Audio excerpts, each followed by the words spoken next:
Sebelum mengikuti ibadah, mari anak-anak sekolah minggu semua, kita perhatikan beberapa hal berikut. Yang pertama, saat ibadah, duduklah dengan sikap yang baik. Karena saat ibadah, artinya kita sedang menghadap Tuhan kita, yang adalah juru selamat kita. Yang kedua, saat memuji Tuhan, pujilah Tuhan dengan sungguh-sungguh. Yang ketiga, saat beribadah, usahakan panggillah orang tua untuk mendampingi kita. Dan yang terakhir, saat beribadah, ingat, jangan sambil makan-makan, apalagi sambil bermain-main ya. Ya, mari anak-anak sekolah minggu semuanya, kita akan segera memulai ibadah kita. Shalom.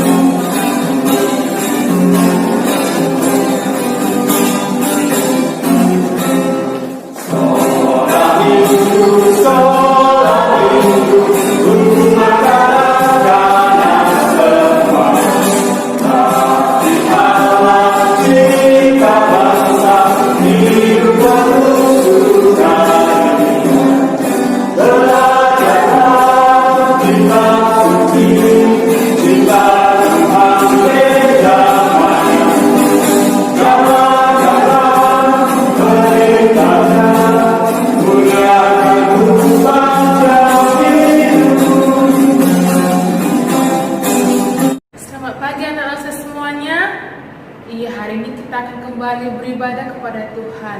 Nah, siapa yang sudah mempersiapkan hatinya untuk beribadah kepada Tuhan? Ayo angkat tangannya. Saya. Iya, saya harap semuanya sudah menyiapkan hatinya untuk Tuhan, karena kita mau apa? Mau beribadah kepada Tuhan.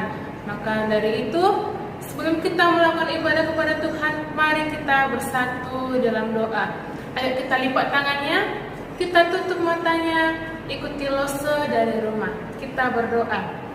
Tuhan Yesus, terima kasih Tuhan. Terima kasih Tuhan. Pada hari ini, kami masih diberi kesempatan.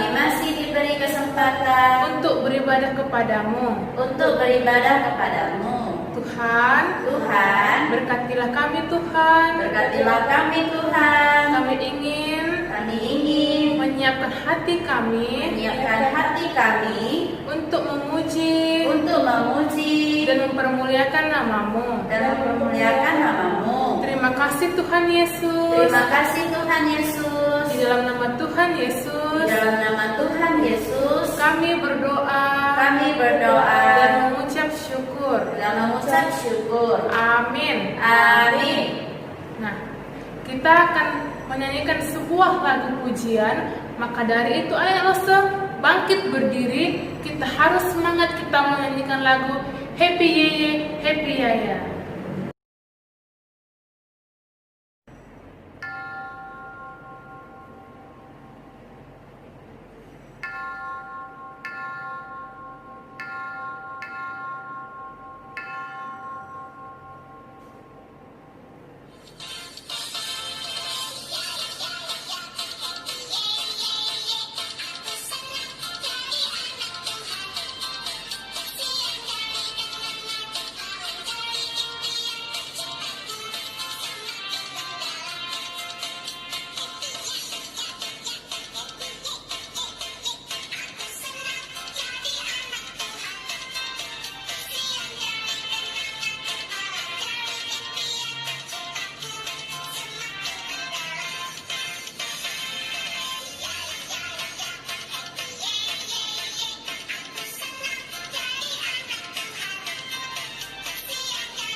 memuji nama Tuhan kan? Masih Rasa. Iya, pasti kita harus selalu semangat memuji nama Tuhan. Maka dari itu kita mau menyanyikan sebuah lagu pujian KASIH. Ikutilah saya dengan semangat. Oke Rasa.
Iya, kita mau mendengarkan sebagian dari firman Tuhan, tetapi sebelum itu kita mau menyanyikan sebuah lagu pujian, yaitu baca kitab suci doa tiap hari. Ikuti doa bersama-sama ya.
Shalom, selamat pagi adik-adik yang terkasih di dalam nama Tuhan Yesus.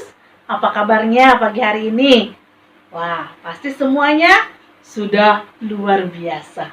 Semua sudah memuji nama Tuhan dengan semangat, dengan sukacita. Nah, tiba saatnya pagi hari ini kita akan mendengarkan cerita firman Tuhan. Siapa yang sudah siap? Angkat tangannya. Iya, semua sudah siap ya. Tidak ada lagi yang jalan-jalan atau bercerita. Kita dengarkan firman Tuhan. Yuk, kita lipat tangannya, tutup matanya.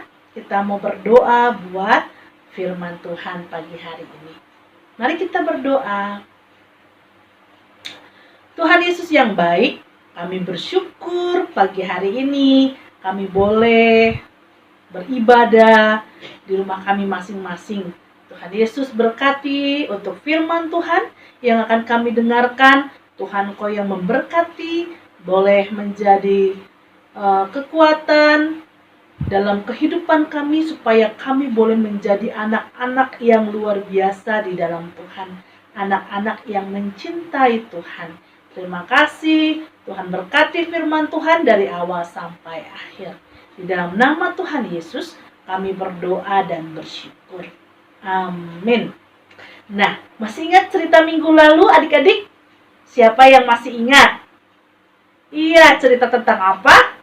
Tentang Raja Daud. Siapa nama anaknya ya?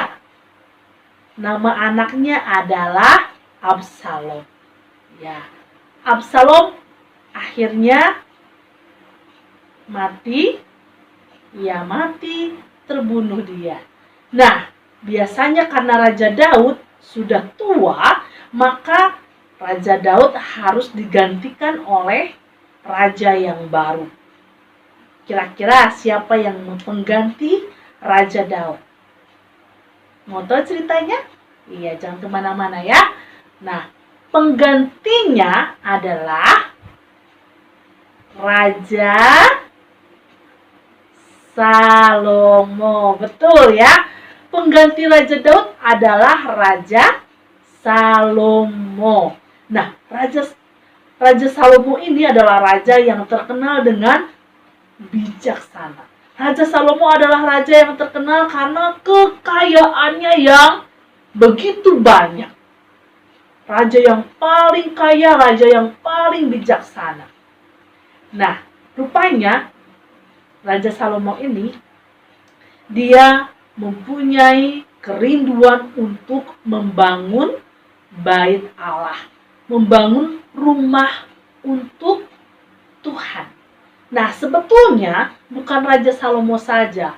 Waktu Daud masih hidup, Raja Daud pun ingin membuat rumah untuk Tuhan. Karena Raja Daud berpikir bahwa dia tinggal di dalam sebuah istana yang megah. Sedangkan Tuhan gak ada rumahnya. Makanya Daud berpikir untuk membuat rumah bagi Tuhan.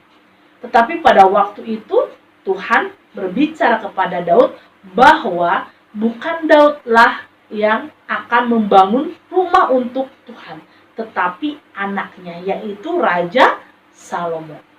Nah, ternyata betul. Akhirnya Raja Salomo membangun rumah untuk Tuhan. Ya.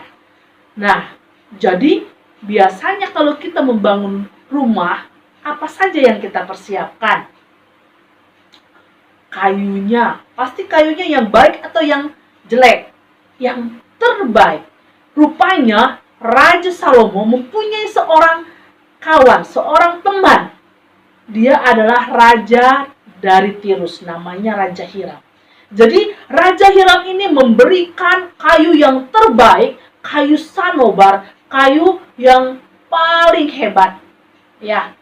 Jadi apa yang dibutuhkan oleh Salomo, Raja Hiram ini mengirimkannya untuk membangun rumah Tuhan. Kayu sanobar, kayu aras diberikan kepada Salomo untuk membangun rumah Tuhan.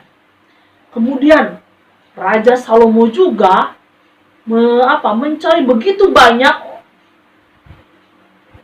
orang-orang yang membuat bata, pemahat-pemahat bata untuk apa? Untuk membangun rumah Tuhan yang begitu indah, begitu kokoh.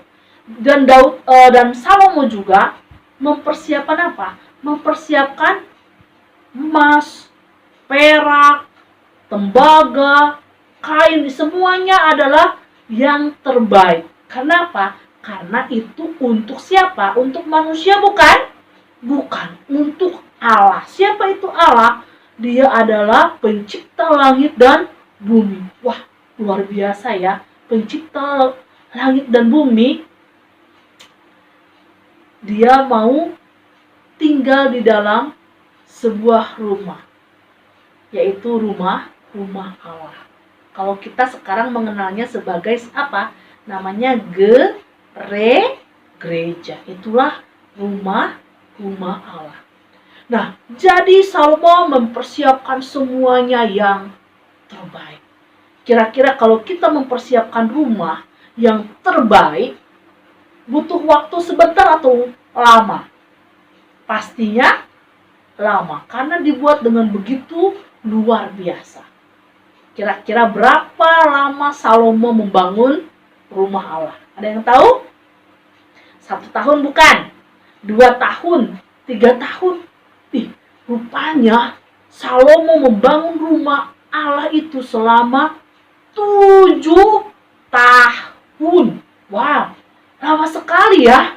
7 tahun baru selesai. Jadi rumah Allah itu dibuat dengan begitu indahnya. Selain rumahnya yang disiapkan begitu indah, Salomo juga mempersiapkan perlengkapan-perlengkapan yang terbuat dari luar biasa ya. Semuanya indah. Perlengkapan-perlengkapannya semua dipersiapkan oleh Salomo. Nah, Salomo ingat, ketika bangsa Israel pindah dari satu tempat ke tempat yang lain, ada lambang yang melambangkan kehadiran Allah. Itu adalah tabut perjanjian. Jadi tabut perjanjian ini dibawa oleh orang Israel. Itulah tanda Tuhan menyertai bangsa Israel. Nah, Salomo ingat bahwa tabut perjanjian itu ada di kota Daud. Nah, akhirnya tabut perjanjian itu dipindahkan dari kota Daud ke kota Yerusalem. Ya. Dan di sana di rumah Tuhan itulah ditempatkan, dinamanya ada ruang Maha Kudus. Di sana ditempatkanlah oleh imam-imam tabut perjanjian tersebut. Tabut di mana tanda kehadiran Allah. Setelah semuanya selesai, akhirnya tiba-tiba ada sebuah awan. Awan putih itu adalah lambang kehadiran Allah di dalam rumah itu, di dalam bait Allah itu. Akhirnya Salomo bertekuk lutut, dia berdoa, dia memohon untuk Tuhan Allah memberkati bangsa Israel.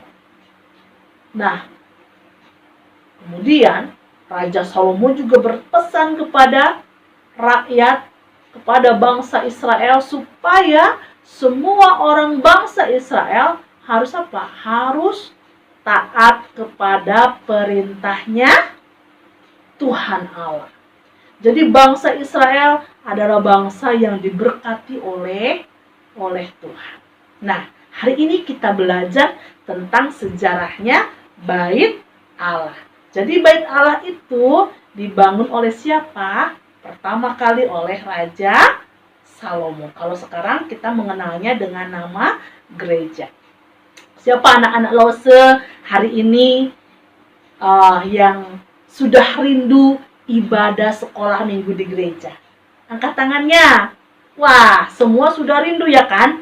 Pergi ke rumah Tuhan untuk beribadah, untuk memuji nama Tuhan. Begitu juga bangsa Israel. Bangsa Israel juga senang memuji nama Tuhan karena kebaikan Tuhan bagi bangsa Israel. Bangsa Israel sudah dipimpin keluar dari Mesir sampai kepada tanah Kanaan, ya kan? Nah, jadi Tuhan begitu luar biasa di dalam kehidupan bangsa Israel, juga kehidupan kita sekarang. Nah, anak-anak Lause berharap kita pun juga mencintai rumah Tuhan, ya, karena disitulah kita boleh datang beribadah kepada Tuhan. Jadi, nggak boleh malas-malas kita beribadah. Meskipun sekarang gedung ibadahnya, gedung gerejanya masih belum dibuka karena COVID-19, tetapi bukan berarti kita tidak beribadah. Kita bisa beribadah di mana? Di rumah masing-masing untuk sementara waktu ini. Karena kita bisa berjumpa, bisa berdoa kepada Tuhan bukan hanya di gereja saja, tetapi di mana saja. Tuhan bisa kita temui di dalam apa? Di dalam doa. Ya, jadi jangan malas berdoa, jangan malas memuji Tuhan. Nanti kalau kita sudah masuk ke gereja, sudah tidak ada lagi COVID-19, kita juga harus rajin beribadah ke gereja ya. Kita akan menghafalkan ayat hafalan kita. 1 Raja-Raja 8 ayat 11. 1 Raja-Raja 8 ayat 11. Kemuliaan Tuhan memenuhi rumah Tuhan. Sekali lagi ya, 1 Raja-Raja 8 ayat 11. Kemuliaan Tuhan memenuhi rumah Tuhan. Mari kita berdoa. Bapak yang baik, terima kasih buat firman Tuhan pada pagi hari ini. Kami bersyukur untuk cerita firman Tuhan pagi hari ini yang membuat kami semakin mengerti bahwa kami harus mencintai rumah Tuhan. Karena di sanalah Tuhan hadir. Terima kasih Bapa di dalam surga. Tolong kami supaya kami juga semakin rindu beribadah kepada Tuhan. Dan ketika beribadah kami juga semakin serius, tidak main-main ketika sekolah minggu. Terima kasih Bapa di dalam surga untuk kebaikan Tuhan di dalam kehidupan kami. Di dalam nama Tuhan Yesus kami berdoa dan bersyukur. Amin.